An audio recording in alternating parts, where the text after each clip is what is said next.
ಸ್ನೇಹಿತರೆ, ಮೀಡಿಯಾ ಮಾಸ್ಟರ್ಸ್ಗೆ ಸ್ವಾಗತ ಸುಸ್ವಾಗತ. ಗೆಳೆಯರೆ, ಅಮೆರಿಕ ಮತ್ತು ಇರಾನ್ ನಡುವಿನ ಸಂಘರ್ಷ ಇನ್ನಷ್ಟು ತಾರಕಕ್ಕೆ ಇರುವ ಲಕ್ಷಣಗಳು ಕಾಣ್ತಾ ಇವೆ. ಈಗಾಗಲೇ ಅಮೆರಿಕದ ಸೈನ್ಯ ಇರಾನ್ನ ಸುತ್ತ ನಿಂತಿದೆ. ಅಮೆರಿಕದ ಅಧ್ಯಕ್ಷ ಡೊನಾಲ್ಡ್ ಟ್ರಂಪ್ ಇರಾನ್ ಅನ್ನ ನೆಗೋಸಿಯೇಷನ್ಗೆ ಕರೀತಾ ಇದ್ದಾರೆ. ಇದೇ ವೇಳೆ ಇರಾನ್ ಕೂಡ ಅಮೆರಿಕದ ಅತ್ಯಂತ ಬಲಿಷ್ಠ ಯುದ್ಧ ವಿಮಾನ ವಾಹಕ ನೌಕೆ USS ಅಬ್ರಹಂ ಲಿಂಕನ್ ಅನ್ನ ಹೊಡೆದು ಹಾಕ್ತೀವಿ ಅಂತ ಹೆದರಿಸ್ತಾ ಇದೆ. ಅದಕ್ಕೆ ಸಂಬಂಧಪಟ್ಟ ಹಾಗೆ ತೆಹರಾನ್ನ ಹೃದಯ ಭಾಗದಲ್ಲಿ ಅಬ್ರಹಂ ಲಿಂಕನ್ ಅನ್ನ ಹೊಡೆದು ಹಾಕಿರೋ ರೀತಿಯಲ್ಲಿ ಭಿತ್ತಿ ಚಿತ್ರಗಳನ್ನು ಡಿಸ್ಪ್ಲೇ ಮಾಡ್ತಾ ಇದ್ದಾರೆ. ಹಾಗೆ ಅಬ್ರಹಂ ಲಿಂಕನ್ ಕೂಡ ತನ್ನ ಟ್ರಾನ್ಸ್ಪಾಂಡರ್ಗಳನ್ನು ಆಫ್ ಮಾಡ್ಕೊಂಡು ಸಿಗ್ನಲ್ ಶತ್ರುಗಳಿಗೆ ಸಂಪೂರ್ಣವಾಗಿ ಸಿಗದ ಹಾಗೆ ನೋಡ್ಕೊಳ್ತಾ ಇದೆ. ಹಾಗಾದ್ರೆ ಇಲ್ಲಿ ಅಬ್ರಹಂ ಲಿಂಕನ್ ಇರಾನಿನ ದಾಳಿಗೆ ಹೆದರ್ತಾ ಇದೆಯಾ, ಅಥವಾ ಅಬ್ರಹಂ ಲಿಂಕನ್ ಬಂದಿರೋದು ಇರಾನನ್ನ ಹೆದರಿಸ್ತಾ ಇದೆಯಾ? ಅಬ್ರಹಂ ಲಿಂಕನ್ ಇಷ್ಟು ದಿನ ಎಲ್ಲಿತ್ತು, ಅದರ ತಾಕತ್ತೇನು ಅನ್ನೋದ್ರ ಬಗ್ಗೆ ಒಂದಷ್ಟು ಮಾಹಿತಿಯನ್ನ ನಾವಿಲ್ಲಿ ನೋಡೋಣ.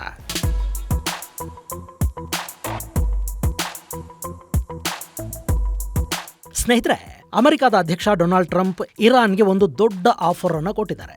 Make a deal, say no to nuclear weapons. ಇದು ಟ್ರಂಪ್ ಹೇಳ್ತಾ ಇರೋ ಮಾತು.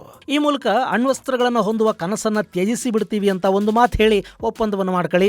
ಇಲ್ಲದೇ ಇದ್ರೆ ನಿಮ್ಮ ಗತಿ ಏನಾಗುತ್ತೆ ಅನ್ನೋದನ್ನ ನಾವು ಹೇಳೋದಕ್ಕೆ ಬರೋದಿಲ್ಲ. ಈಗಾಗಲೇ ಮ್ಯಾಸಿವ್ ಆರ್ಮಡ ಇರಾನ್ನ ಕಡೆಗೆ ಬಂದಿದೆ. ಈಗೇನಿದ್ರು ಇರೋದು ಒಂದೇ ಆಪ್ಷನ್ನು, ಸರೆಂಡರ್ ಆಗೋದು ಅನ್ನೋ ಅರ್ಥದಲ್ಲಿ ಅಮೆರಿಕದ ಅಧ್ಯಕ್ಷ ಡೊನಾಲ್ಡ್ ಟ್ರಂಪ್ ಹೇಳಿದ್ದಾರೆ. ಅವ್ರು ಹೀಗೆ ಹೇಳೋ ಹೊತ್ತಿಗಾಗಲೇ ಅಮೆರಿಕದ ಡೆಸ್ಟ್ರಾಯರ್ಗಳು, ಏರ್ಕ್ರಾಫ್ಟ್ ಕ್ಯಾರಿಯರ್ಗಳು, B-52 ಬಾಂಬರ್ಗಳು, ಹೀಗೆ ಎಲ್ಲ ಕೂಡ ಇರಾನ್ನ ಹತ್ತಿರಕ್ಕೆ ಬಂದು ನಿಂತಿವೆ. ನೀವಿಲ್ಲಿ ಒಂದು ಚಿತ್ರ ನೋಡ್ತಾ ಇದ್ದೀರಿ ಅಲ್ವಾ? ಇದನ್ನ ಚೈನಾ ಪಲ್ಸ್ ಅನ್ನುವ ಅಕೌಂಟ್ ನಲ್ಲಿ ಹಾಕೊಂಡಿದ್ದಾರೆ. ಇದರಲ್ಲಿ ಅಮೆರಿಕದ ತಯಾರಿ ಹೇಗಿದೆ ಅನ್ನೋದನ್ನ ಸ್ಪಷ್ಟಪಡಿಸಲಾಗಿದೆ. ನೀವಿಲ್ಲಿ ಆರೆಂಜ್ ಕಲರ್ ಅಲ್ಲಿ ನೋಡ್ತಾ ಇರೋದು ಇರಾನ್ನ ಹತ್ತಿರದಲ್ಲೇ ಕಪ್ಪು ಚುಕ್ಕೆಗಳಿವೆ ನೋಡಿ. ಇವೆಲ್ಲ ಕೂಡ ಅಮೆರಿಕದ ಏರ್ ಬೇಸುಗಳು, ನೌಕಾನೆಲೆಗಳು. ಇಲ್ಲಿ KSA ಅಂದ್ರೆ ಸೌದಿ ಅರೇಬಿಯಾದಲ್ಲಿ ಹಾಗೂ ಕುವೈತಲ್ಲಿ ಅಮೆರಿಕ ತನ್ನ ಥಾಡ್ಗಳನ್ನು ಇಟ್ಟಿದೆ. ಇದರ ಜೊತೆ MIM-104 ಪೇಟ್ರಿಯಾಟ್ ಮಿಸೈಲ್ಗಳನ್ನು ಕೂಡ ಅಲ್ಲಿ ನಿಯೋಜಿಸಿದೆ. ಹಾಗೇನೆ ಜೋರ್ಡಾನ್ನಲ್ಲಿ ಒಂದಷ್ಟು ಅಟ್ಯಾಕಿಂಗ್ ಏರ್ಕ್ರಾಫ್ಟ್ಗಳನ್ನು ಕೂಡ ಅಮೆರಿಕ ನಿಯೋಜನೆ ಮಾಡಿದೆ. ಯುನೈಟೆಡ್ ಅರಬ್ ಎಮಿರೇಟ್ಸ್ ಅಲ್ಲಿ ಹಾಗೂ ಸೌದಿ ಅರೇಬಿಯಾದಲ್ಲಿ F-16ಗಳು ದಾಳಿಗೆ ಸಜ್ಜಾಗಿ ನಿಂತಿವೆ. ವಿಚಿತ್ರ ಅಂದ್ರೆ ಇದು ಕೇವಲ ಅರಬ್ ನೆಲಕ್ಕೆ ಮಾತ್ರ ಸೀಮಿತ ಆಗಿಲ್ಲ. ಜರ್ಮನಿಯ ರ್ಯಾಮ್ಸ್ಟೈನ್ ಏರ್ ಬೇಸ್ ಅಲ್ಲಿ ಕೂಡ ಇರಾನ್ ಕಡೆಗೆ ಮುಖ ಮಾಡಿಕೊಂಡು ಅಮೆರಿಕದ ಯುದ್ಧ ವಿಮಾನಗಳು ನಿಂತಿವೆ. ಅಲ್ಲಿ ಅಮೆರಿಕ ಅವಾಕ್ಸ್ ಸಿಸ್ಟಮ್ಗಳನ್ನ ಇಟ್ಕೊಂಡು ಅರ್ಲಿ ಏರ್ಬೋರ್ನ್ ವಾರ್ನಿಂಗ್ ಸಪೋರ್ಟ್ ಅನ್ನ ತಗೊಳ್ತಾ ಇದೆ. ಎಲೆಕ್ಟ್ರಾನಿಕ್ ವಾರ್ಫೇರ್ಗೆ ಬೇಕಾದ ವ್ಯವಸ್ಥೆಗಳನ್ನ ಜರ್ಮನಿಯ ಏರ್ಬೇಸ್ ನಿಂದ ಮಾಡ್ಕೊಳ್ತಾ ಇದೆ. ಹಾಗೆಯೇ ಕತಾರ್ನ ಅಲ್ ಉದೈದ್ ಏರ್ಬೇಸ್ ಅಲ್ಲಿ RC-135 ಏರ್ಕ್ರಾಫ್ಟ್ಗಳು ನಿಂತಿವೆ. ಇವು ಸಿಗ್ನಲ್ ಇಂಟೆಲಿಜೆನ್ಸ್ ಏರ್ಕ್ರಾಫ್ಟ್ಗಳಾಗಿದ್ದು, ಇವುಗಳ ಮೂಲಕ ಜಿಯೋಲೊಕೇಟ್ ಎಲೆಕ್ಟ್ರೋ ಮ್ಯಾಗ್ನೆಟಿಕ್ ಸಿಗ್ನಲ್ಗಳು, ರಡಾರ್ ಮತ್ತು ಕಮ್ಯುನಿಕೇಶನ್ ಎಮಿಷನ್ಗಳನ್ನು ಪತ್ತೆ ಮಾಡೋದಕ್ಕೆ ಸಾಧ್ಯ ಆಗುತ್ತೆ. ಇದರಿಂದ ಶತ್ರುಗಳ ಏರ್ ಡಿಫೆನ್ಸ್ಗಳು ಎಲ್ಲಿವೆ ಅನ್ನೋದನ್ನ ಅತ್ಯಂತ ಸುಲಭವಾಗಿ ಪತ್ತೆ ಮಾಡ್ತಾರೆ. ಅಂಥ ಏರ್ಕ್ರಾಫ್ಟ್ಗಳನ್ನ ಇರಾನ್ಗೆ ತುಂಬಾ ಹತ್ತಿರದಲ್ಲಿ ಅಮೆರಿಕ ಇಟ್ಕೊಂಡಿದೆ. ಹಾಗೆಯೇ ಅಲ್ ಉದೈದ್ ಏರ್ ಬೇಸ್ ಅಲ್ಲಿ ಅಮೆರಿಕದ ಸಾಕಷ್ಟು ಯುದ್ಧ ವಿಮಾನಗಳು ನಿಂತಿವೆ. ಇದರ ಜೊತೆಗೆ KC-135 ಹಾಗೂ KC-46 ಅನ್ನೋ ಟ್ಯಾಂಕರ್ಗಳನ್ನ, C-130H ಹರ್ಕ್ಯುಲಸ್ ಏರ್ಕ್ರಾಫ್ಟ್ಸ್ ಅನ್ನು ಕೂಡ ಅಮೆರಿಕ ಸಿದ್ಧ ಮಾಡಿಟ್ಕೊಂಡಿದೆ. ಡೆಸ್ಟ್ರಾಯರ್ಗಳು ಕೂಡ ಅರಬ್ಬಿ ಸಮುದ್ರದಲ್ಲಿ ನಿಂತಿವೆ. ಕೆಂಪು ಸಮುದ್ರಕ್ಕೆ USS ಡೆಲ್ಬರ್ಟ್ ಡಿ ಬ್ಲ್ಯಾಕ್ ಡೆಸ್ಟ್ರಾಯರ್ಗಳು ಬಂದಿವೆ. ಹಾಗೆಯೇ ಒಮನ್ ಸಮೀಪದಲ್ಲಿ USS ಅಬ್ರಹಂ ಲಿಂಕನ್ ಲಂಗರು ಹಾಕಿದೆ. ಇಲ್ಲಿ ಅಮೆರಿಕದ ಸಿದ್ಧತೆಗಳನ್ನು ಹಾಗೂ ಅದು ಹೇಗೆ ಅರಬ್ಬಿ ಸಮುದ್ರದ ಕಡೆಯಿಂದ ಇರಾನನ್ನು ಸುತ್ತುವರೆದಿದೆ ಅನ್ನೋದನ್ನ ಈ ಮ್ಯಾಪ್ ತೋರಿಸ್ತಾ ಇದೆ. ಆದರೆ ಇದರಲ್ಲಿ ಪಾಕಿಸ್ತಾನದಲ್ಲಿರುವ ಅಮೆರಿಕದ ವಿಮಾನಗಳು ಹಾಗೂ ಪಾಕಿಸ್ತಾನ ತನ್ನ ಬಲೂಚ್ ಗಡಿಗಳ ಮೂಲಕ ಅಮೆರಿಕಾಗೆ ಕೊಡಲಿರುವ ಬೆಂಬಲದ ಬಗ್ಗೆ ಉಲ್ಲೇಖ ಇಲ್ಲ. ಹಾಗೆ ಇರಾಕ್ನ ಗಡಿಯಲ್ಲಿ ಮತ್ತು ಟರ್ಕಿಯ ಗಡಿಗಳಲ್ಲಿ ಕುರ್ದುಗಳ ಮೂಲಕ ಅಮೆರಿಕ ಮಾಡಿಸಬಹುದಾದ ದಾಳಿಗಳ ಬಗ್ಗೆ ಈ ಮ್ಯಾಪ್ ಅಲ್ಲಿ ಹೆಚ್ಚಿನ ಮಾಹಿತಿ ಇಲ್ಲ. ಆ ಬಗ್ಗೆ ಕೂಡ ಇರಾನ್ ಸ್ವಲ್ಪ ಗಮನ ಹರಿಸಬೇಕಾಗತ್ತೆ. ಸೊ ಇರಾನ್ ವಿರುದ್ಧ ಅಮೆರಿಕ 16 ಕಡೆಗಳಿಂದ ದಾಳಿ ಮಾಡೋದಕ್ಕೆ ಸಿದ್ಧವಾಗಿದೆ. ಹಾಗೆ ಅಮೆರಿಕ ದಾಳಿ ಶುರು ಮಾಡಿದ್ರೆ ಇಸ್ರೇಲ್ ಕೂಡ ಸುಮ್ಮನೆ ಏನಿರುವುದಿಲ್ಲ. ಅವರು ಇರಾನ್ ಮೇಲೆ ವಾಯುದಾಳಿಗೆ ಮುಂದಾಗ್ತಾರೆ. ಇನ್ನು ಇಲ್ಲಿ ದಾಳಿ ನಡೆಯುವ ಸಾಧ್ಯತೆಗಳನ್ನ ರಷ್ಯಾ ಕೂಡ ಅರ್ಥ ಮಾಡ್ಕೊಂಡಿದೆ. ಹೀಗಾಗಿ ಇರಾನ್ನಲ್ಲಿನ ಬುಷಹರ್ ನ್ಯೂಕ್ಲಿಯರ್ ಪ್ಲಾಂಟ್ ಮೇಲೆ ದಾಳಿ ಆಗದ ಹಾಗೆ ನೋಡ್ಕೊಳ್ಳಿ ಅಂತ ರಷ್ಯಾ ಇಸ್ರೇಲ್ಗೆ ತಿಳಿಸಿದೆ. ಈ ಬುಷಹರ್ ಅನ್ನೋದು ಇರಾನ್ನಲ್ಲಿನ ಏಕೈಕ ಆಪರೇಟಿಂಗ್ ನ್ಯೂಕ್ಲಿಯರ್ ಪವರ್ ಪ್ಲಾಂಟ್. ಇದನ್ನು ರಷ್ಯಾದ ಸಹಯೋಗದಲ್ಲಿ ಇರಾನ್ ನಿರ್ಮಾಣ ಮಾಡಿಕೊಂಡಿದೆ. ಇದರ ಮೇಲೆ ದಾಳಿ ಆಗದಿರಲಿ ಅಂತ ಹೇಳೋ ಮೂಲಕ ಇಲ್ಲಿ ದಾಳಿಯ ಸಾಧ್ಯತೆಗಳನ್ನು ರಷ್ಯಾ ಕೂಡ ಖಚಿತಪಡಿಸ್ತಾ ಇದೆ. ಇದೆಲ್ಲದರ ನಡುವೆ ಇರಾನ್ ಅನ್ನ ಕಾಡ್ತಾ ಇರೋ ಅತಿ ದೊಡ್ಡ ಭಯ ಅಂದ್ರೆ ಅದು USS Abraham Lincoln aircraft carrier.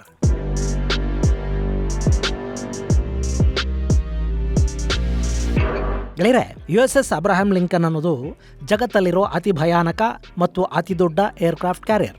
ಇದು ನಿಮಿಡ್ಸ್ ಕ್ಲಾಸ್ನ ಏರ್ಕ್ರಾಫ್ಟ್ ಕ್ಯಾರಿಯರ್ ಆಗಿದ್ದು 1989ರಲ್ಲಿ ಇದು ಅಮೆರಿಕಾದ ನೌಕಾಪಡೆಯನ್ನು ಸೇರಿತು. ನ್ಯೂಕ್ಲಿಯರ್ ಚಾಲಿತ ನೌಕೆ ಇದು.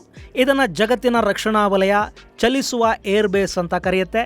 ಇದರ ಮೂಲ ನೆಲೆ ಕ್ಯಾಲಿಫೋರ್ನಿಯಾದ ಸ್ಯಾನ್ ಡಿಯಾಗೋ. ಇದು ಹೆಚ್ಚು ಕಾಲ ಪೆಸಿಫಿಕ್ ಅಲ್ಲಿ ಚೈನಾದ ಅಗ್ರೆಷನ್ ಅನ್ನು ತಡೆಯೋದಕ್ಕಾಗಿ ನಿಯೋಜನೆಗೊಂಡಿತ್ತು. ಈ ಯುದ್ಧ ನೌಕೆ 333 ಮೀಟರ್ಗಳಷ್ಟು ಉದ್ದ ಇದ್ದು 77 ಮೀಟರ್ಗಳಷ್ಟು ಅಗಲ ಇದೆ. ಹಾಗೆಯೇ ಇದರ ಎತ್ತರ 74 ಮೀಟರ್ ಅಂದರೆ 244 ಅಡಿ. ಸುಮಾರು 24 ಫ್ಲೋರುಗಳ ಕಟ್ಟಡವೊಂದು ಎಷ್ಟು ಎತ್ತರ ಇರುತ್ತೋ ಅಷ್ಟು ಎತ್ತರ ಈ ಅಬ್ರಹಾಂ ಲಿಂಕನ್ ಯುದ್ಧ ವಿಮಾನ ವಾಹಕ ಇದೆ. ಇನ್ನು ಇದರ ತೂಕ ಬರೋಬ್ಬರಿ 1,00,000 ಟನ್ನನ್ನು ದಾಟುತ್ತೆ. ಇನ್ನು ಇಷ್ಟೊಂದು ದೊಡ್ಡದಾದ ನೌಕೆ ಚಲಿಸಬೇಕು ಅಂದರೆ ಅದಕ್ಕೆ ಹೆಚ್ಚು ಪವರ್ ಬೇಕು. ಹೀಗಾಗಿ ಡೀಸೆಲ್ಲು, ಪೆಟ್ರೋಲು ಅದ್ಯಾವುದು ಇದಕ್ಕೆ ಸರಿ ಹೋಗೋದಿಲ್ಲ. ಸೊ ಇದರಲ್ಲಿ 2 ನ್ಯೂಕ್ಲಿಯರ್ ರಿಯಾಕ್ಟರ್ಗಳನ್ನು ಸ್ಥಾಪನೆ ಮಾಡಿದ್ದಾರೆ. ಇದು ನ್ಯೂಕ್ಲಿಯರ್ ಏರ್ಕ್ರಾಫ್ಟ್ ಕ್ಯಾರಿಯರ್ ಆಗಿದ್ದು 4 ಶಾಫ್ಟ್ಗಳನ್ನು ಇದು ಹೊಂದಿದೆ. ಹಾಗೆಯೇ ಪ್ರತಿ ಗಂಟೆಗೆ 50 ಕಿಲೋಮೀಟರ್ಗಳಷ್ಟು ವೇಗದಲ್ಲಿ ಸಾಗುವ ಸಾಮರ್ಥ್ಯವನ್ನು ಕೂಡ ಇದು ಹೊಂದಿದೆ. ಇನ್ನು ಇದಕ್ಕೆ ಬೇಕಾಗುವ ಇಂಧನ ಗೆಳೆಯರೆ, ನ್ಯೂಕ್ಲಿಯರ್ ರಿಯಾಕ್ಟರ್ಗಳಿಗೆ ಒಮ್ಮೆ ನ್ಯೂಕ್ಲಿಯರ್ ಫ್ಯೂಲ್ ಅನ್ನು ತುಂಬಿದರೆ ಸುಮಾರು 25 ವರ್ಷಗಳ ಕಾಲ ಅದಕ್ಕೆ ಬೇರೆ ಇಂಧನದ ಅಗತ್ಯ ಇರೋದಿಲ್ಲ. ಇನ್ನು ಇದರ ರೇಂಜು, ಇದು ಜಗತ್ತನ್ನ ಎಷ್ಟು ಬಾರಿ ಬೇಕಾದರೂ ಸುತ್ತಕೊಂಡು ಬರುತ್ತೆ. ಯಾಕೆಂದ್ರೆ ಇಂಧನದ ಕೊರತೆ ಅನ್ನೋದೇ ಇದರಲ್ಲಿರೋದಿಲ್ಲ. ಆದರೆ ಆಹಾರ ಪದಾರ್ಥಗಳು ಮತ್ತು ಇನ್ನಿತರ ವೈದ್ಯಕೀಯ ಸವಲತ್ತುಗಳನ್ನು ಮಾತ್ರ ಆಗಾಗ ಪೂರೈಸುವ ಕೆಲಸವನ್ನೊಂದು ಮಾಡಿದ್ರೆ ಸಾಕು. ಇನ್ನು ಈ ನೌಕೆಯಲ್ಲಿ ಸುಮಾರು 3,200 ನೌಕಾ ಸಿಬ್ಬಂದಿ, 2,500 ಏರ್ಫೋರ್ಸ್ ಸ್ಟಾಫ್ ಇರ್ತಾರೆ. ಈ ಏರ್ಕ್ರಾಫ್ಟ್ ಕ್ಯಾರಿಯರ್ ಅಲ್ಲಿ 60ರಿಂದ 90 ಯುದ್ಧ ವಿಮಾನಗಳು ಕೂಡ ಇರುತ್ತವೆ. ಗೆಳೆಯರೆ, ಕೆಲ ದೇಶಗಳ ಬಳಿಯಲ್ಲಿ ಅವ್ರ ಹತ್ರ ಇರೋ ಎಲ್ಲ ವಿಮಾನಗಳನ್ನ ಲೆಕ್ಕ ಹಾಕಿದ್ರು ಕೂಡ 60ರಿಂದ 90 ಯುದ್ಧ ವಿಮಾನಗಳಿರೋದಕ್ಕೆ ಸಾಧ್ಯ ಇಲ್ಲ. ಅಷ್ಟನ್ನ ಈ ಅಬ್ರಹಾಂ ಲಿಂಕನ್ ತನ್ನ ಮೇಲೆ ಇಟ್ಟುಕೊಂಡು ಓಡಾಡುತ್ತೆ. ಅದರಲ್ಲೂ F-18, F-35, EA-18G ಗ್ರೌಲರ್, E-2D ಹಾಕೈ, CMV-22B ಆಸ್ಟ್ರೆ ಹಾಗೂ MH-60 ಸಿಹಾಕ್ ಹೆಲಿಕಾಪ್ಟರ್ಗಳನ್ನು ಈ ನೌಕೆ ಹೊಂದಿದೆ. ಇದರ ಜೊತೆ RIM-7 ಸಿ ಸ್ಪ್ಯಾರೋ ಕ್ಷಿಪಣಿಗಳು, RIM-116 ರ್ಯಾಮ್ ಕ್ಷಿಪಣಿಗಳು, RIM-116 ರ್ಯಾಮ್ ಕ್ಷಿಪಣಿಗಳು, Phalanx close in weapon system, 20mm Gatling gun anti aircraft carrier ಹೊಂದಿದೆ. ಇನ್ನು ಶತ್ರುಗಳು ಇದರ ಮೇಲೆ ದಾಳಿ ಮಾಡಿದರೆ ಆ ದಾಳಿಗಳನ್ನ ಮೊದಲೇ ಗುರುತಿಸೋ ನಿಟ್ಟಲ್ಲಿ ಅತ್ಯಾಧುನಿಕ ರಡಾರುಗಳು ಹಾಗೂ ಏರ್ ಡಿಫೆನ್ಸ್ ಸಿಸ್ಟಮ್ಗಳು ಕೂಡ ಇಲ್ಲಿವೆ. ಇನ್ನು ಈ ಯುದ್ಧ ನೌಕೆ ಪರ್ಷಿಯನ್ ಗಲ್ಫ್ ನ ಯುದ್ಧದಲ್ಲಿ 2003ರಲ್ಲಿ ಇರಾನ್ ವಿರುದ್ಧ ನಡೆದ ಯುದ್ಧದಲ್ಲಿ ಸಕ್ರಿಯವಾಗಿ ಭಾಗಿಯಾಗಿತ್ತು. ಹಾಗೆ ಇದು ಇಂಡೋ ಪೆಸಿಫಿಕ್ ಅಲ್ಲಿ ಗಸ್ತು ಕಾರ್ಯಾಚರಣೆಯನ್ನ ಕೂಡ ಮಾಡ್ತಾ ಇರುತ್ತೆ. ಇದಲ್ಲದೆ ಮಾನವೀಯ ಸಹಾಯಗಳನ್ನ ಮಾಡೋದಕ್ಕೆ ಕೂಡ ಈ ಏರ್ಕ್ರಾಫ್ಟ್ ಕ್ಯಾರಿಯರ್ ಅನ್ನ ಬಳಸಲಾಗುತ್ತೆ. 2004ರ ಸುನಾಮಿಯ ಸಂದರ್ಭದಲ್ಲಿ ಈ ಯುದ್ಧ ವಿಮಾನ ವಾಹಕ ಸಂತ್ರಸ್ತರಿಗೆ ಸಾಕಷ್ಟು ಸಹಾಯವನ್ನು ಕೂಡ ಮಾಡಿತು. ಇಂಥ ಯುದ್ಧ ನೌಕೆ ಈಗ ಅರಬ್ಬಿ ಸಮುದ್ರದಲ್ಲಿ ನಿಂತಿದೆ. ಇದನ್ನೇ ನಾವು ಹೊಡೆದು ಹಾಕಿಬಿಡ್ತೀವಿ ಅಂತ ಇರಾನ್ ಹೇಳ್ಕೊಳ್ತಾ ಇರೋದು.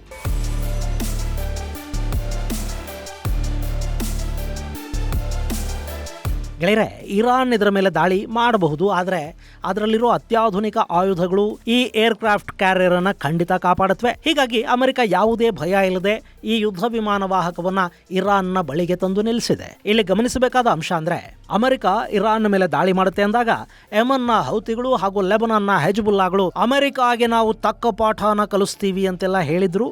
ಇಷ್ಟಾದ್ರೂ ಅಮೆರಿಕ ತನ್ನ ಅಬ್ರಹಾಂ ಲಿಂಕನ್ ಅನ್ನ ಯೆಮನ್ನ ಬಾಗಿಲಿಗೆ ತಂದು ನಿಲ್ಲಿಸಿದೆ. ಅಂದ್ರೆ ಹೌತಿಗಳ ಆಯುಧ ಶಕ್ತಿ ಏನು ಅನ್ನೋದನ್ನ ಅಮೆರಿಕ ಅರ್ಥ ಮಾಡ್ಕೊಂಡಿದೆ.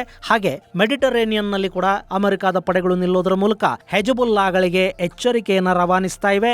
ಜೊತೆಗೆ ಇರಾನ್ನಿಂದ ಹೌತಿ ಮತ್ತು ಹೆಜ್ಬುಲ್ಲಾಗಳಿಗೆ ಹೆಚ್ಚು ಆಯುಧಗಳ ಸರಬರಾಜು ಆಗದ ಹಾಗೆ ಇಲ್ಲೊಂದು ಬ್ಲಾಕೇಡ್ ಅನ್ನು ನಿರ್ಮಾಣ ಮಾಡೋ ಕೆಲಸವನ್ನು ಕೂಡ ಇವರು ಮಾಡಿದ್ದಾರೆ. ಇದೆಲ್ಲ ಕಾರಣಗಳಿಂದ ಟ್ರಂಪ್ ಈಗ ಇರಾನ್ಗೆ ಎಚ್ಚರಿಕೆಯ ಮೇಲೆ ಎಚ್ಚರಿಕೆಯನ್ನು ಕೊಡ್ತಾ ಇರೋದು. ಇನ್ನು ಇದೆಲ್ಲದರ ಮೇಲೂ ಅಮೆರಿಕ ಜೊತೆ ಒಂದು ಬಲಿಷ್ಠ ಶಕ್ತಿ ಇದೆ. ಅದರ ಹೆಸರು ಇಸ್ರೇಲ್. ಇಲ್ಲಿ ಅಮೆರಿಕಾನೇ ದಾಳಿ ಮಾಡಬೇಕು ಅಂತೇನಿಲ್ಲ. ಅವರು ಇಸ್ರೇಲ್ನ ರಕ್ಷಣೆಯ ಜವಾಬ್ದಾರಿಯನ್ನು ಹೊತ್ತರೂ ಇಸ್ರೇಲ್ ಇರಾನ್ ಮೇಲೆ ದಾಳಿ ಮಾಡಿಬಿಡುತ್ತೆ. ಹೀಗಾಗಿ ಟ್ರಂಪ್ ಮಧ್ಯಪ್ರಾಚ್ಯದಲ್ಲಿ ದೊಡ್ಡ ಗೆಲುವಿನ ಕನಸನ್ನ ಕಾಣ್ತಾ ಇದ್ದಾರೆ. ಇಲ್ಲಿ ಅಕಸ್ಮಾತ್ ಯುದ್ಧ ನಡೆದಿದ್ದೇ ಆದರೆ 1 ವಾರದ ಒಳಗೆ ಇಡೀ ಇರಾನ್ನ ಎಲ್ಲ ಆಯುಧಗಳನ್ನು, ಏರ್ ಬೇಸ್ಗಳನ್ನು, ನ್ಯೂಕ್ಲಿಯರ್ ಸಂಶೋಧನಾ ಕೇಂದ್ರಗಳನ್ನು ಅಮೆರಿಕ ಉಡೀಸ್ ಮಾಡಿಬಿಡುತ್ತೆ ಅಂತ ಒಂದಷ್ಟು ತಜ್ಞರು ಹೇಳ್ತಲೂ ಇದ್ದಾರೆ. ಆದರೆ ಇರಾನ್ ಅನ್ನೋದು ಅಮೆರಿಕಾಗೆ ಅಷ್ಟು ಬೇಗ ಜಗ್ಗತ್ತಾ? ಇದನ್ನ ಕಾದು ನೋಡಬೇಕು. ಇದು ಗೆಳೆಯರೆ, ಅಮೆರಿಕ ಇರಾನ್ನ ಸುತ್ತುವರೆದಿರೋದು ಹಾಗೂ USS ಅಬ್ರಹಾಂ ಲಿಂಕನ್ ಕುರಿತಾದ ಒಂದಷ್ಟು ಮಾಹಿತಿ. ಮುಂದಿನ ಸಂಚಿಕೆಯಲ್ಲಿ ಮತ್ತಷ್ಟು ವಿಶೇಷಗಳ ಜೊತೆ ಮತ್ತೆ ಭೇಟಿಯಾಗೋಣ. ಅಲ್ಲಿವರೆಗೆ ಜೈ ಹಿಂದ್, ಜೈ ಕರ್ನಾಟಕ.